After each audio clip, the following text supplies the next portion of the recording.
Okay. Testing. 1, 2, 3.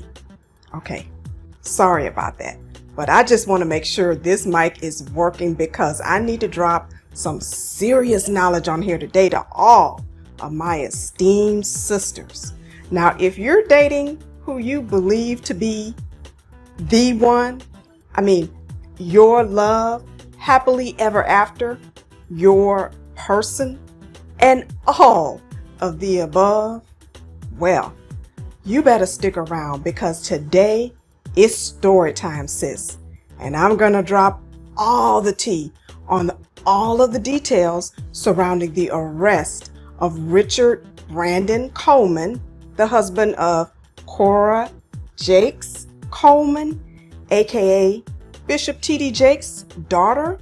Yeah, today I'm going to drop all the truth around that. Hi there, I'm Professor Blackmore, and welcome back to my channel. Now, in prior episodes of the Professor Blackmore Case Closed Legal Hot Topics blogcast, I spill the tea on the various and numerous reasons why I don't think the reality show Church House Romance between Pastor Keion and Shaunie will last. And I'll place a direct link in the description section of this video below.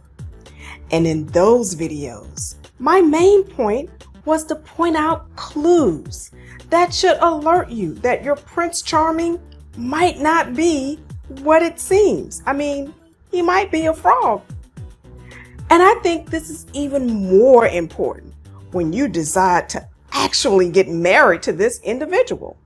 And so while there are numerous saints, Pharisees, Sadducees out there who did not appreciate my opinions regarding the marriage of Pastor Keion and Shaunie, I just want you to know that if you ever find yourself locked in a marriage and you can't get out of it fast enough, you'll understand why I'm dropping this wisdom free of charge. And so for today's church house drama, today's case, we have the daughter of Bishop T.D. Jakes, Cora Jakes Coleman, who entered into holy matrimony on or about June 4th, 2011 with rapper Richard Brandon Coleman, also known by his stage name, Ski Ventura. Now, Cora and her husband adopted 2 children during the marriage because Cora struggles with infertility issues, allegedly. But anyway, and there are alleged reports out there that Cora coerced and or manipulated the parents of these adopted children to relinquish their parental rights, allegedly. But I'm going to stay focused on this, and I'll come back later and deal with this adoption tea. Now, Cora is a pastor in the children's ministry at Potter's House Church in Dallas. And now, just put that together with the fact that her husband was arrested on May 4th, 2022 for the alleged, and I quote, continuous sexual abuse of a young child or children, end quote. But now, if you think about it, you haven't seen widespread news coverage of this. And maybe you have, but I certainly have not. And she used to be plastered all over the church website in connection with the children's ministry. But notice how in this depiction it's just Pastor Cora. She don't want to have nothing to do with that Coleman last name. And the church is putting a huge amount of distance between her and the church. So they ain't even putting Jakes nowhere on her last name. But anyway, now according to the records of the Ellis County Sheriff's Detention Center in Waxahachie, Texas, Cora's husband remains at this moment in custody. at the Wayne McCullum Detention Center jail on bail set in the amount of $150,000. Now, this is very interesting to me because it really would only take 10% of that to be posted for him to get out. And we all know that Bishop Jakes got $15,000 just laying around in his petty cash drawer. But they ain't touching none of this with the 10-foot pole over there at the Potter's House Church, that's for sure. Now, here is the indictment. And when I read this, child, if you're sensitive, I'm just saying, this might not be for you. Be warned. If you sensitive to sensitive facts, you just need just pass on, just go by this video, because this ain't for you, because I'm gonna read the facts from the indictment. Now, I'm not reading all of the counts, but here are just a few. And I'm quoting directly that on or about July 28, 2021, and before the presentment of this indictment in the county and state aforesaid, Richard Brandon Coleman did then and there intentionally and knowingly cause the penetration of the sexual organ of AC, a child who was then and there younger than 14 years, by the defendant's fingers. Okay, now that's a lot. That's a lot, and a lot of that gave me pause. But I'm not gonna deal with the fingers. I just let you do your own research on that. Okay, but what I do want to say regarding the initials is that in most states, to keep the identity of minors confidential, they use the initials of the minor rather than using the minor's full name.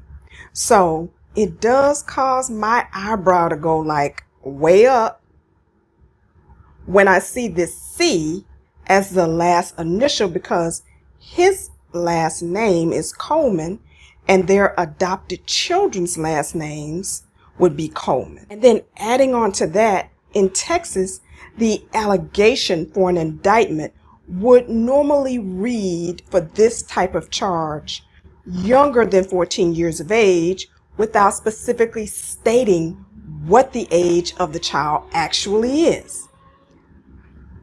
But just let me stay focused, okay?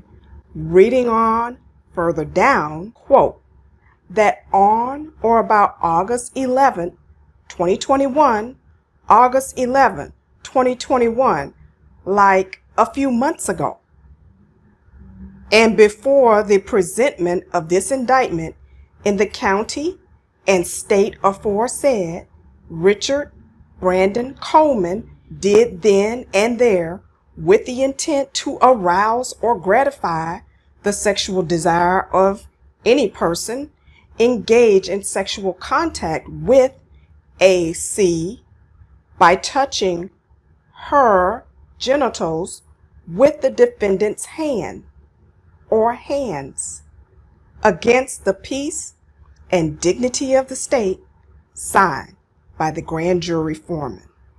Now, wow, that has just blown me completely away. And I mean, it's so heavy. Okay. So I need to gather my thoughts after all of this. So I'm going to stop here for now. But let me just say this. When you read reports that state that Cora has divorced her husband, I want you to reserve your belief unless someone can actually show you the actual divorce petition. And if they show it to you, then you need to come on here and post it so we can see it. Because unless it's filed under seal, I have not found one yet. And even if she has filed one, you can't get a divorce that quickly just by operation of law and operation of the procedural steps required and the time it takes to complete those procedural lawful steps. It's just not possible that she could be divorced from him between that time in May and now. It's just not possible. So I just don't see how any of those reports that you'll see reports out there that try to make it, they're trying to pass it off as if they're divorced. It's not possible legally. And so all of the Pharisees and the Sadducees out there who be all in my comments with all of your vicious comments, just want you to be reminded that these are people who are hanging around the church children's ministry. And that's all I'm going to say on that. You make your own decision. Because as you know, I ask and report, and you decide. So, what do you think about all of these Potter's House pedophiles running around, church business? Please let me know by leaving your comments in the comments section below. And in the meantime, before you go, please give me a big thumbs up. And I also want to ask you to please subscribe to my YouTube channel and click the bell, because you don't want to miss out when I post new videos on this tea. And please also follow me on TikTok and Instagram.